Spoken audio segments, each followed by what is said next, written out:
Mail merge എന്ന സങ്കേതം ഉപയോഗിച്ച് പാർട്ടിസിപ്പന്റ് കാർഡുകൾ തയ്യാറാക്കുന്ന രീതി ഇതിനു മുൻപത്തെ വീഡിയോ ട്യൂട്ടോറിയലിൽ നമ്മൾ പഠിച്ചു. അതനുസരിച്ച് നമ്മൾ പാർട്ടിസിപ്പന്റ് കാർഡ് തയ്യാറാക്കി IT ക്ലബ്ബ് എന്ന ഫോൾഡറിൽ സേവ് ചെയ്തു വെച്ചിട്ടുണ്ട്. നമുക്കതൊന്ന് തുറന്ന് പരിശോധിക്കാം. അതിനായി IT ക്ലബ്ബ് എന്നതിൽ ഡബിൾ ക്ലിക്ക് ചെയ്യുന്നു.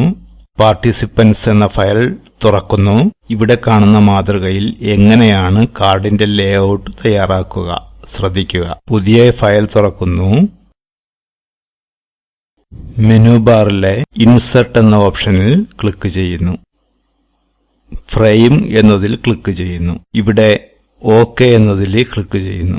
ഫ്രെയിം ഇവിടെ വന്നിട്ടുണ്ട്. ഇനി അതിന് ആവശ്യമായ വലിപ്പം കൊടുക്കുന്നു. സൈഡിൽ ക്ലിക്ക് ചെയ്ത് പിടിച്ചുകൊണ്ട് വലിച്ചു കഴിഞ്ഞാൽ നമുക്കിവിടെ അതിന്റെ വലിപ്പം ക്രമീകരിക്കാവുന്നതാണ്. ഇനി ആവശ്യമായ അക്ഷരങ്ങൾ ടൈപ്പ് ചെയ്യുക. വേണ്ട തരത്തിലുള്ള ഫോർമാറ്റിങ്ങുകൾ നടത്തുക. GVHS കൽപ്പകഞ്ചേരി എന്നതിന് വലിപ്പം കൂട്ടുന്നു. അക്ഷരങ്ങൾ ബോൾഡാക്കുന്നു. Alignment centre എന്നുള്ളതാക്കുന്നു. ഇവിടെ കുറച്ച് സ്പേസ് കൊടുക്കുന്നു. വീണ്ടും താഴേക്ക് സ്പേസ് കൊടുക്കുന്നു. ഫ്രെയിം സെലക്ട് ചെയ്തതിന് ശേഷം അതിനൊരു ബാക്ക്ഗ്രൗണ്ട് കളർ കൊടുക്കുന്നു. അതുപോലെ GVHS കൽപ്പകഞ്ചേരി എന്നുള്ളതിന് അക്ഷരങ്ങൾ സെലക്ട് ചെയ്തതിന് ശേഷം ഒരു ബാക്ക്ഗ്രൗണ്ട് കളർ കൊടുക്കുന്നു. ഇതിൽ സിഗ്നേച്ചർ ഓഫ് ദി HM എന്നൊരു കാര്യം കൂടി ചേർക്കണം. വേണമെങ്കിൽ ഇതിനും ഒരു ബാക്ക്ഗ്രൗണ്ട് കളർ കൊടുക്കാം. ഇവിടെയും ഒരു ബാക്ക്ഗ്രൗണ്ട് കളർ കൊടുക്കാം. അതിനുവേണ്ടി ടൈപ്പ് ചെയ്ത അക്ഷരങ്ങൾ സെലക്ട് ചെയ്യുന്നു. അതിനുശേഷം ബാക്ക്ഗ്രൗണ്ട് കളർ ആവശ്യമായത് കൊടുക്കാം.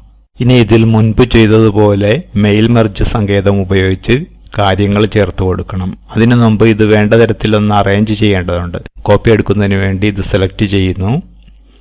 ഒരു സൈഡിലേക്ക് മാറ്റുന്നു. എഡിറ്റ് എന്നതിൽ ക്ലിക്ക് ചെയ്ത് കോപ്പി എന്നതിൽ ക്ലിക്ക് ചെയ്യാം. അതല്ലെങ്കിൽ റൈറ്റ് ക്ലിക്ക് ചെയ്തതിന് ശേഷം കോപ്പി എന്നുള്ള ഓപ്ഷനിൽ ക്ലിക്ക് ചെയ്യാം. പേസ്റ്റ് ചെയ്യുന്നതിന് വേണ്ടി അതിന്റെ സെലക്ഷൻ കളയുന്നു. അതിനുശേഷം റൈറ്റ് ക്ലിക്ക് ചെയ്തിട്ട് പേസ്റ്റ് ചെയ്യുന്നു. പേസ്റ്റ് ചെയ്ത ഭാഗത്തെ ഇങ്ങോട്ട് മാറ്റി വയ്ക്കുന്നു. വീണ്ടും സെലക്ഷൻ കളഞ്ഞതിന് ശേഷം പേസ്റ്റ് ചെയ്യുന്നു. അതിനെ മറ്റൊരു സ്ഥാനത്തേക്ക് മാറ്റി വയ്ക്കുന്നു.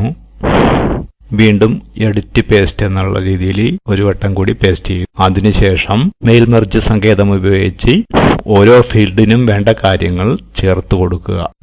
മെയിൽ മെർജ് സങ്കേതം ഉപയോഗിച്ച് ഫീൽഡുകൾ ചേർത്ത് കൊടുക്കുന്നതിനെ കുറിച്ച് ഇതിനു മുൻപ് പറഞ്ഞിട്ടുള്ളത് കൊണ്ട് അത് ആവർത്തിക്കുന്നില്ല.